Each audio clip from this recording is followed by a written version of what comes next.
Manipulation isn't manipulation unless you're doing it on purpose. Or is it? Let's talk about it. Hey there, I'm Zanny. I make content about cats, crafts, and reveal the truths about mental health that most people won't talk about. Today I wanted to talk about the word manipulation because I'm not convinced that we all have the same definition and are using it the same way. If we don't use words the same way, of course, it leads to miscommunication. So let's dive right in. So I historically have always, I guess I can't say always because there was a time in my life when I was called this and I don't think I really had an opinion about what manipulative meant. I just felt like I was being insulted when people called me that. And so I would just say, I'm not. The end. So over the course of my mental health recovery journey, I did start to develop an opinion about what I thought manipulation was. And I always thought of it as more defined by the behavior rather than the intent. And the way that I typically think about manipulation is just behaving in some sort of underhanded way to use someone else's negative emotions against them. So like guilt is a big one. That's definitely something that I have used. I've used people's love for me against them in sort of twisted ways where, like, if you leave me, I'll hurt myself so that they would feel bad about it. But I wasn't sitting there thinking, oh, I'm going to do this and they're going to feel bad about it. I just thought, I'm in so much pain, I don't know what to do. And I would just try things until something stuck. And if something stuck, my subconscious was trained on, oh, that behavior works. I'm going to keep doing it because I like the result that I get. But when I entered into, especially the online mental health community, I started to realize that other people did not define manipulation the same way. And I have seen many posts about manipulation as being something that necessarily includes conscious, malicious intent. And it wasn't just in communities. I would see articles on mental health blogs that said something similar. It was all over the place. And so I started to think, am I crazy? Like, where did I get this idea? So then I looked it up in the dictionary. I looked at manipulate, I looked up manipulative, and I looked up manipulation. And I was somewhat vindicated because none of these definitions included anything about intent one way or the other. Now, I do think that it's important to consider the fact that words change how they're defined over time, right? So I can sit here all I want and say, well, this is what the dictionary says. But if most people are using it differently, to some degree, my opinion and the dictionary's definition don't matter that much. That being said, I still think that we should leave intent out of it. And there are two main reasons why I think this. So the first reason is that I think a lot more people are engaging in what we're calling manipulative behavior subconsciously rather than consciously. People are dumb. And I include myself in this. When I say people are dumb, I don't mean that we don't have intelligence, that we don't do great things. What I mean is that it is impossible for us to know all the things. And most of us have way more blind spots and areas where we could know more and know more things more fully than we are actually intelligent. When I've confronted people on their behavior, whether it's about manipulation or anything else maladaptive, my experience is that people, by and large, are not really aware of what they're doing. And that's partially because the idea that people always think and then act is largely a myth. A lot of who we are is habit. And that's not just like the habits we have around the house. Like, our reactions are also habitual. I don't want to get too into the weeds here, but a lot of that has to do with operant conditioning, which is essentially we act in our environment. Our environment gives us some kind of reaction. And then depending on what that reaction is, it either increases or decreases the likelihood that we will repeat that behavior in the future.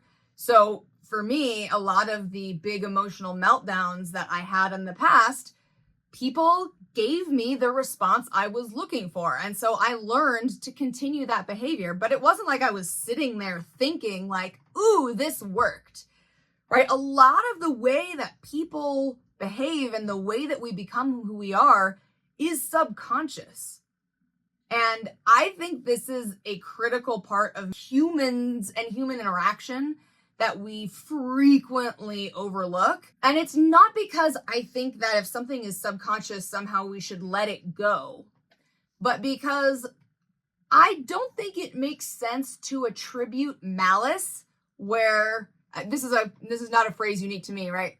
You've probably heard this before, but I don't think it makes sense to attribute malice where incompetence is a sufficient explanation for someone's behavior. And part of that is because if somebody is intentionally being malicious, I'm much less willing to want to continue a relationship with them than if they're just acting out their habits, right? On the flip side, that doesn't mean that you just suck it up either. And this is the second part of my argument, which is that regardless of intent, if the behavior is the same, then the outcome on other people will be the same. I think it's really unkind to the people who are on the receiving end of some of these maladaptive behaviors to say, well, I wasn't doing it on purpose, so you can't call it manipulation. I mean, I have done some really manipulative, abusive things.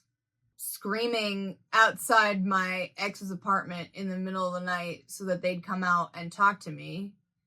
You know, I wasn't sitting there really thinking about it, but if I look back, it's very obvious to me that the function of that behavior is to use embarrassment against that other person so that they're forced to come out and deal with me because they don't want all their neighbors to know that I'm out there throwing a fit.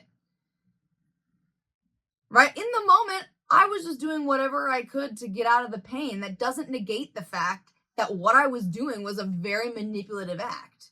And I'll admit, having been someone who used to be called manipulative on a regular basis for her behavior, I understand how much it hurts when someone describes your behavior in a particular way and it doesn't feel aligned with your intention. And that doesn't mean we get to just pretend that other people aren't affected by our behavior the way that they are. I think part of what makes it hurt so much is when we're really sensitive to criticism, when we feel like we're being criticized, there's this huge internal judgment that starts just churning in your head, right? So I realize that I am largely going against the grain with my thoughts here, but I do think that rather than making manipulation about intent, it's probably more effective for us to take the judgment out of it.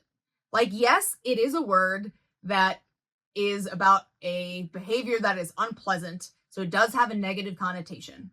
We can't really get out of that.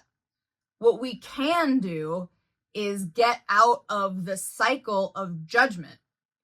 Because I think when we judge ourselves really harshly for this, that's when it becomes difficult to take accountability and make repairs and move on in our relationships. To be clear, I do think there are people who will tell you that you are being manipulative, even if you are just expressing your needs, right? I think this is where we get into complicated territory because context is really critical.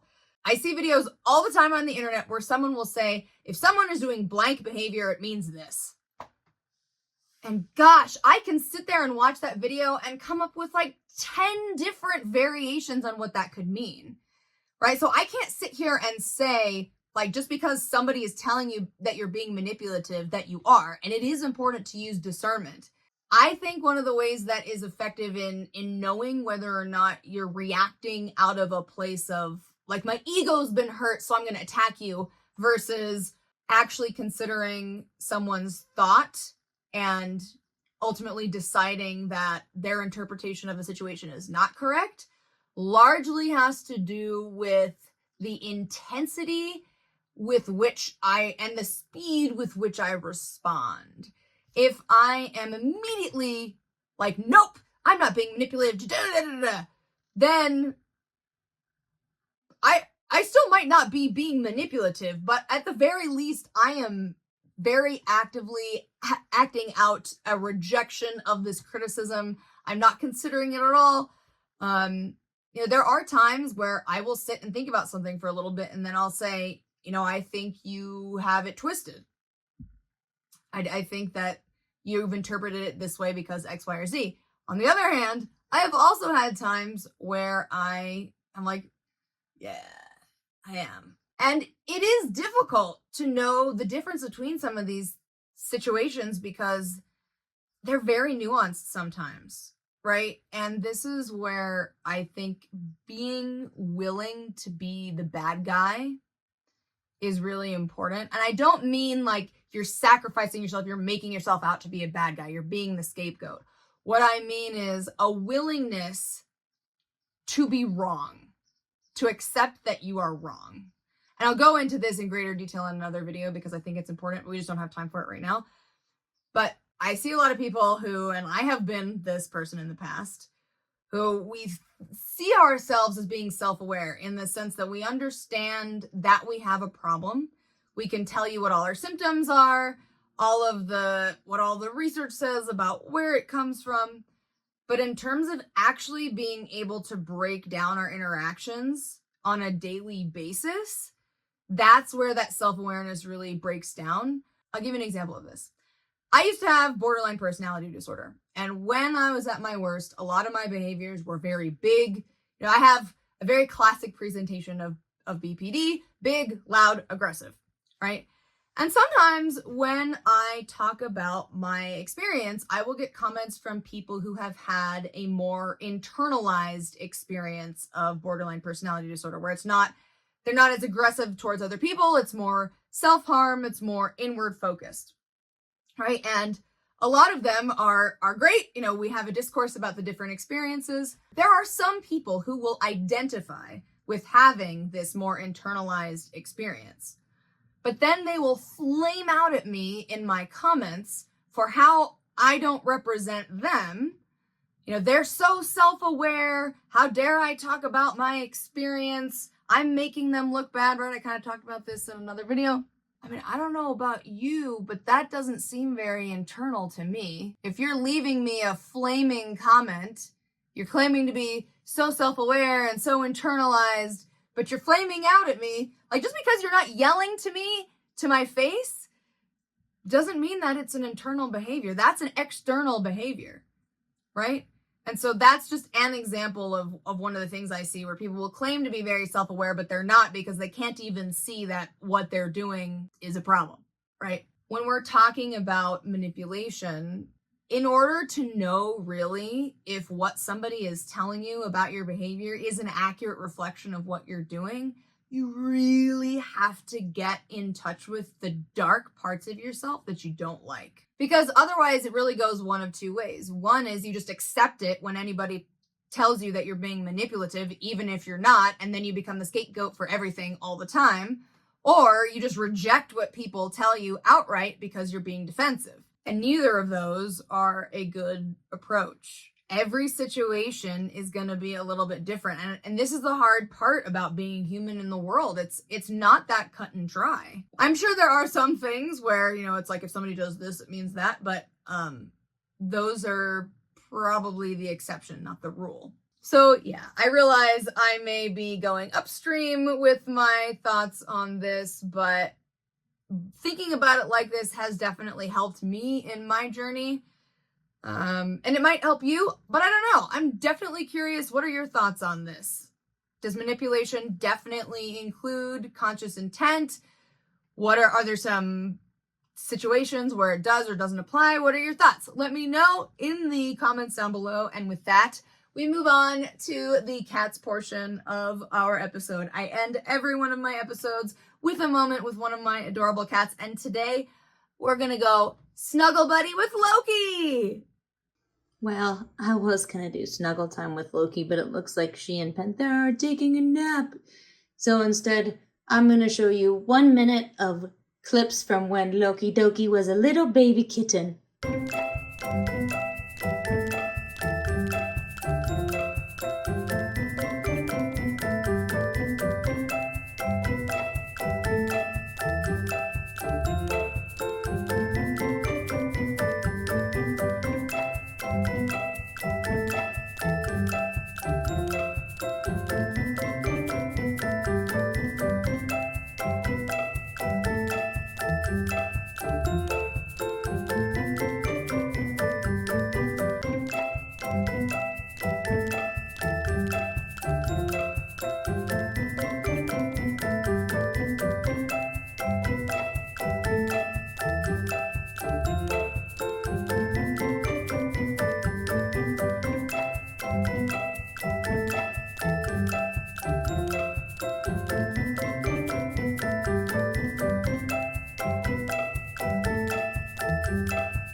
Thank you everyone so much for watching. I hope that you got a nugget of truth and wisdom to take with you on your journey, and I will see you next time.